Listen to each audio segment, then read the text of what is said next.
Salut à tous, dans ce nouveau tutoriel, on va parler de la gestion des vues en 3D en DMX. Les vues sont les fameuses trois vues alpha, bêta, gamma. Et en bas des vues, on va agrandir notre fenêtre, on a vu que on pouvait donner un numéro de patch. Et le patch sera en mode étendu ou en standard. En mode standard, vous allez avoir, je vais cliquer sur l'univers pour le voir, vous allez avoir X Corse 8 bits, X 16 bits, Y 8 16 bits, Z 8 et 16 bits. Vous allez avoir le pan, le tilt, un pitch pour faire une rotation de votre caméra, l'ambiance et l'exposition. Ça, c'est le mode standard jusqu'à 15, c'est-à-dire que c'est 16 canaux DMX. Et si vous rajoutez en mode étendu, vous allez avoir la gestion de ce qu'ils appellent Layer Sense, c'est les jeux de calque, et les scènes. Donc, on va mettre en mode étendu tout de suite parce que je vais vouloir gérer mes scènes sur mon Titan One à côté. J'ai patché ma vue, soit je lui donne une adresse ici, soit je la glisse dans mon univers, comme on a pu le faire pour n'importe quel patch. Et ainsi, je peux gérer déjà toute ma caméra dans ma console si j'ai patché le projecteur dans ma console. J'ai trouvé la fixture de la vue caméra déjà créée dans la Volite et dans la HM6. Par contre, je ne l'ai pas trouvé dans la HOG et la Gramma 2. Si quelqu'un sait où ça se trouve, c'est peut-être sous un onglet générique que j'ai pas trouvé.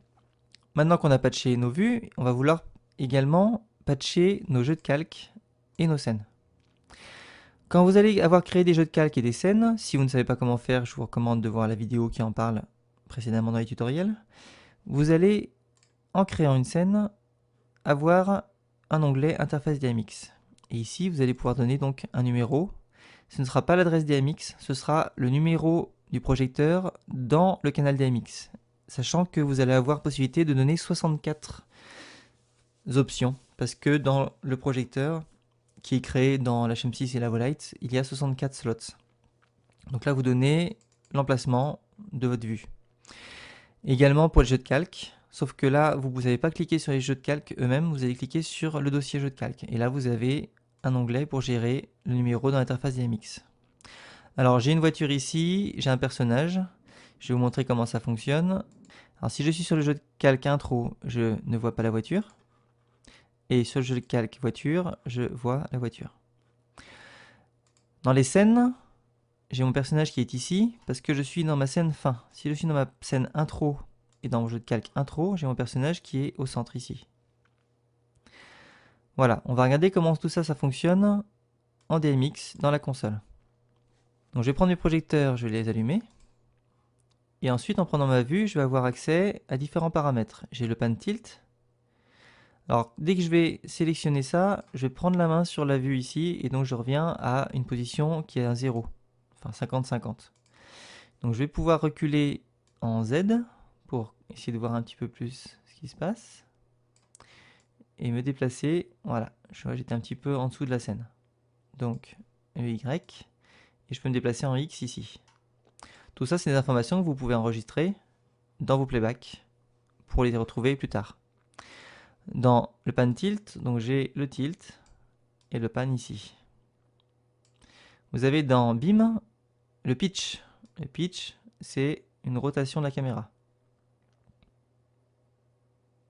Vous pouvez toujours revenir à 0 en cliquant ici. Et enfin, toujours dans le spécial ici, mais il faudra trouver selon votre console où ce sera placé, vous avez également accès à la scène et au layer set. Donc, je vais pouvoir donner une deuxième scène. Mon personnage se déplace. Et layer set, je vais passer en 2 pour avoir ma voiture qui s'affiche.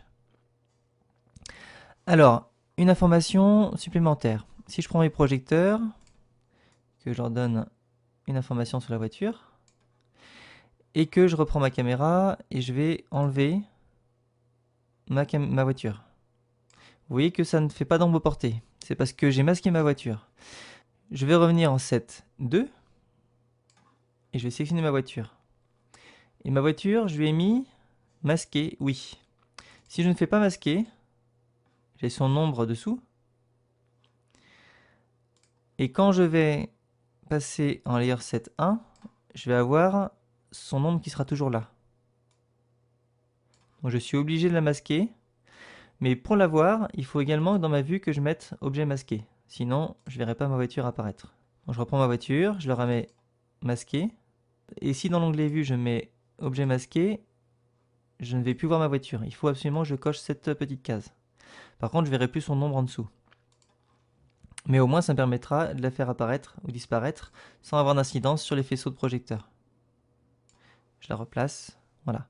On a donc possibilité, en faisant clear et release, de créer une QList comme celle-ci. On va regarder tout de suite ce que ça donne. Je vais enlever mes fenêtres. Et je vais passer ma vue bêta également en mode live. Parce que ma vue bêta, je lui ai aussi donné des informations. Elle est patchée ici. Donc on va faire Go. On voit qu'il y a des mouvements qui se produisent. Et si je fais un deuxième Go, je vais faire apparaître ma vue et mon personnage va se déplacer. Je refais Go. Et j'ai encore un mouvement double de vue. Donc pour les présentations, c'est super, ça vous permet de travailler assez rapidement. Je vous dis à bientôt pour un prochain tutoriel.